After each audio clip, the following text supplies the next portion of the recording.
स्वरूप ब्राह्मण समाज नागदा द्वारा वैदिक जागृति ज्ञानपीठ रतलाम द्वारा अभिमंत्रित किए गए रुद्राक्ष का वितरण खड़े हनुमान मंदिर पर दोपहर 2 बजे किया गया, जिसमें परम पूज्य दंडी स्वामी आत्मानंद जी सरस्वती रतलाम, महर्षि संजय शिव शंकर दवे, पीठाधीश्वर वैदिक जागृति ज्ञान विज्ञान पीठ के भागवताचार्य रतलाम, आचार्य सोमेश शर्मा, धर्म प्रचारक प्रवीण नायक खाचरोद, प्रहलाद शर्मा समाजसेवी, संरक्षक गुलजारीलाल त्रिवेदी, अध्यक्ष आनंद दीक्षित मंचासीन थे। अतिथियों का स्वागत कार्यक्रम संयोजक सुनील त्रिवेदी, राजेश शर्मा, अवधेश पुरोहित, डॉक्टर प्रदीप रावल, राघवेंद्र वल्लभ व्यास, अजय पंड्या ने किया। इस मौके पर स्वामी सरस्वती जी ने कहा कि रुद्राक्ष साक्षात भगवान शिव के आंसू का अंश है। इसे सच्चे मन से धारण करने से हमारी सभी मनोकामना पूर्ण होती है, रुके काम पूर्ण होते हैं। महर्षि दवे ने कहा कि वैदिक जागृति ज्ञान विज्ञान पीठ अभी 1 करोड़ से अधिक रुद्राक्ष का वितरण कर चुका है और यह क्रम निरंतर जारी रहेगा। भागवताचार्य चेतन शर्मा ने रुद्राक्ष के बारे में विस्तृत जानकारी दी तथा धारण करने की विधि बताई, जिसमें रुद्राक्ष प्रातः लाल धागे में धारण करना चाहिए।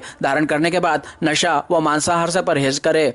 सूतक मृत्यु व ग्रहण के समय उतार देना चाहिए तथा ओम नमः शिवाय का मंत्र बोलकर पुनः धारण करें। इसके पश्चात ओम नमः शिवाय बोलते हुए सभी को रुद्राक्ष का वितरण स्वरूप ब्राह्मण समाज द्वारा किया गया। इस अवसर पर मुरली मनोहर पाराशर, मनीष व्यास, पुरुषोत्तम पुरोहित, राकेश शर्मा, प्रभात शर्मा, रवि किशन पारिक, सुरेंद्र शर्मा, दिनेश पुरोहित, विद्याधर शर्मा, अर्जुन पंडित, SL त्रिपाठी, अग्निवेश पांडे, यशवंत दुबे, अजय नागर, रमेश चंद्र रावल, अरुण पोद्दार, विजय पाराशर, हेमंत तिवारी, संजय उपाध्याय, सुरेश उपाध्याय, दीपक रावल, रामजी त्रिपाठी, आलोक नागर, प्रदीप दुबे, पुरुषोत्तम सारस्वत, रोहित व्यास, विमला पुरोहित, सुकर्णा त्रिपाठी, चंद्रकांता शर्मा, कविता तिवारी, नलिनी शुक्ला उपस्थित थे। कार्यक्रम का संचालन सीमा सारस्वत ने किया व आभार कार्यक्रम संयोजक सुनील त्रिवेदी ने माना।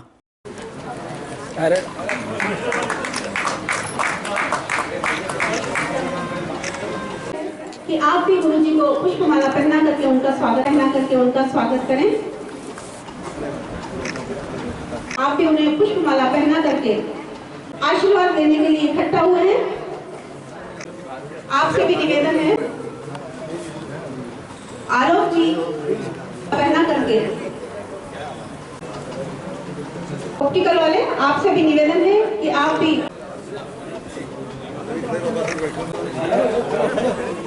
हमारी गुरु जी का आशीर्वाद लें। पुष्पमाला पहना करके गुरु जी का आशीर्वाद से भी निवेदन है कि आपसे भी निवेदन है कि आप भी अर्पण करें। श्रीमती कविता जी उनका वंदन अभिनंदन करें।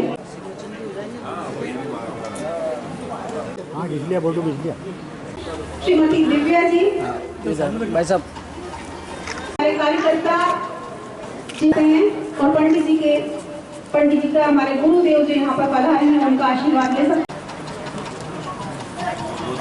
जा रहा है। और हमारे बीच में जो गुरु जी पधारे हैं, रुद्राक्ष वितरण में सभी शर्मा आपसे भी निवेदन है आप जी को पुष्पमाला पहना करके उनका आशीर्वाद लें, क्योंकि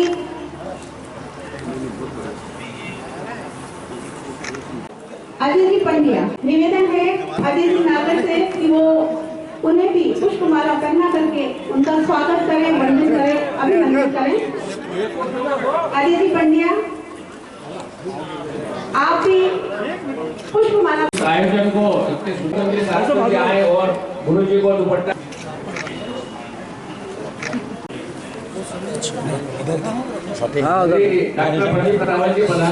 और गुरु जी एक मिनट उधर ही रहना, सामने रहो आप। हाँ इधर एक इधर।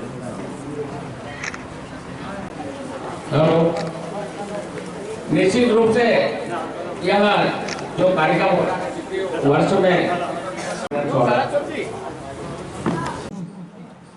जब आप शिव अर्चन करते हैं तो उसका पूर्ण फल प्राप्त कब होता है।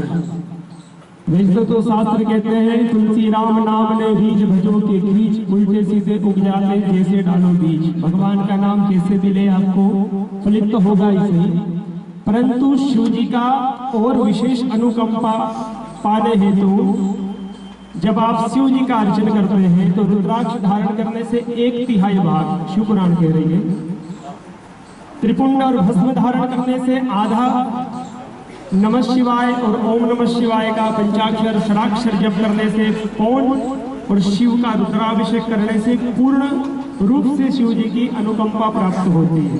तो शिव जी का एक स्वरूप माना गया है। केवल संकल्प ये लेना और शिव से जोड़ने का मुख्य परिश्रमी था, मेहनती था, तो बीमारियां नहीं थी, तो योग को आने की जरूरत नहीं थी। लेकिन जैसे जैसे हम परिश्रम से दूर हटे, बीमारियों ने हमको पकड़ा, तो उस समय लगा कि अब योगों को बाहर आना पड़ेगा। तो योग की आवश्यकता लगी। योग के विश्वविद्यालय खुल रहे, चिकित्सालय खुल रहे हैं। तो रुद्राक्ष भी पहले से था, परंतु उस समय इसकी आवश्यकता नहीं थी। कुछ गिने चुने लोग जानते थे कितना मुखी होता, क्या होता। पहले भी अगर कोई 40-50 साल पहले पूछ लेता कि योग कितने प्रकार के, तो बहुत कम लोग जानते थे योग क्या होती है। लेकिन आज बच्चा बच्चा जानता है सूर्य नमस्कार क्या होते हैं, ना कि सारी चीजें जानने लगी है। तो ये रुद्राक्ष हजारों साल पहले सब वर्णन है, लेकिन समय काल में इसकी आवश्यकता थी। आज इसको बाहर आना पड़ा। इसलिए क्यों? क्योंकि आज व्यक्ति के मन में छल, कपट, ईर्ष्या, द्वेष सब भरा गया। जैसे यहाँ पर संख्या बल कम है, जगाना पड़ेगा। व्यक्ति सोया हुआ है, बहुत सोया हुआ समाज, उसको जगाना पड़ेगा। तो एक ऐसा आयोजन हो जाए, ऐसी रैली हो जाए, जिसे हमारे पहलवान जी ने करा था खाचरोद में, कि घर घर तक हम जा के उनको घर घर तक रुद्राक्ष दे। ऐसा कोई आयोजन अगर हो सके पूरे नागदा में, तो वो बहुत बढ़िया रहेगा। तो उस विषय पर भी आप लोग चिंतन करें। पुनः सभी के हृदय मंचासीन संत, ब्राह्मण समाज के पदाधिकारी एवं समस्त जिज्ञासु जो आज आप सब लोग रुद्राक्ष के ध्यान करने के उद्देश्य यहां पर है। तो रुद्राक्ष की उत्पत्ति कैसे हुई? कहते हैं शिव निराकार और शंकर साकार।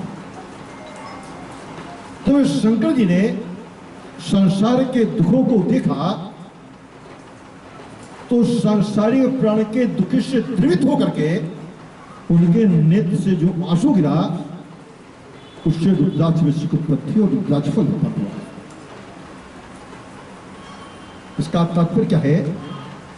इसका तात्पर्य है कि भगवान शंकर जब संसार के दुखों से द्रवित हुए और द्रवित होकर के जब आंसू गिरा, उससे जो फल निकला, उस फल को जो व्यक्ति धारण करता है, भगवान शंकर उसके दुखों का शमन कर लेते हैं।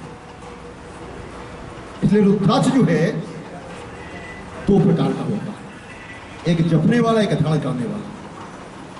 जिस रुद्राक्ष की माला से जाप किया जाता है, वो तो जाप करके भगवान के मंदिर में रख दी जाती है। पर जो धारण करने वाला रुद्राक्ष है, यदि इस रुद्राक्ष को 24 घंटे में 1 सेकंड को भी ना उतारा जाए, तो आपके जीवन में संकट आएगा, रुद्राक्ष फट जाएगा, पर आपके जीवन का संकट दूर हो जाएगा। रुद्राक्ष की क्षमता बताते हुए हमारे संजय जी और पंडित जी कह रहे थे कि रुद्राक्ष का गुण है कि आपके अंदर जो चीज है उसको 1000 गुना कर देता है। इसमें आप मन में सोचोगे, विचार करोगे कि मान लो मेरे मन में विकार है और मैं रुद्राक्ष धारण करूं, तो विकार तो 1000 गुना हो जाएगा। तो आप मन में डरोगे कि पहने कि ना पहने। इसका तात्पर्य है कि यदि आप रुद्राक्ष धारण करेंगे, तो रुद्राक्ष आपके 1000 विकारों का शमन करके आपके अंदर सद्गुणों का विकास कर देता है। इसलिए रुद्राक्ष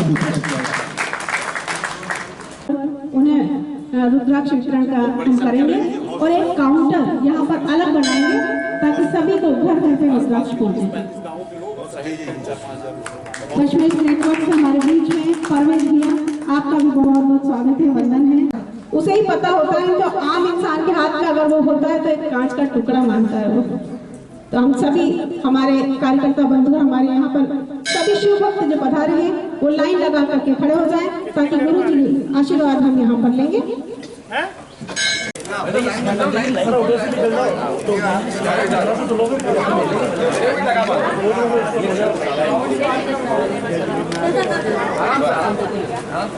बोलो पंचमुखी बालाजी महाराज की जय श्री राम, जय श्री राम, जय परशुराम, जय परशुराम।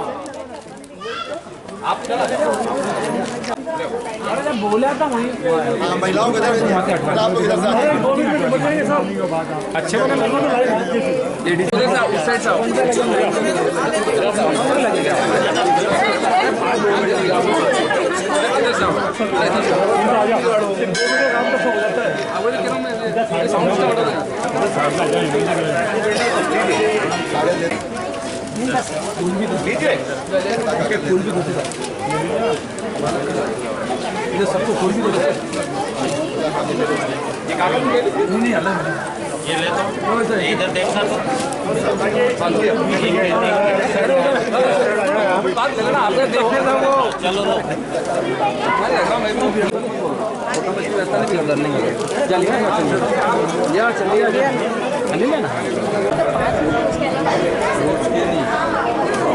बोलिए श्री हनुमान जी महाराज जय जय परशुराम जय जय परशुराम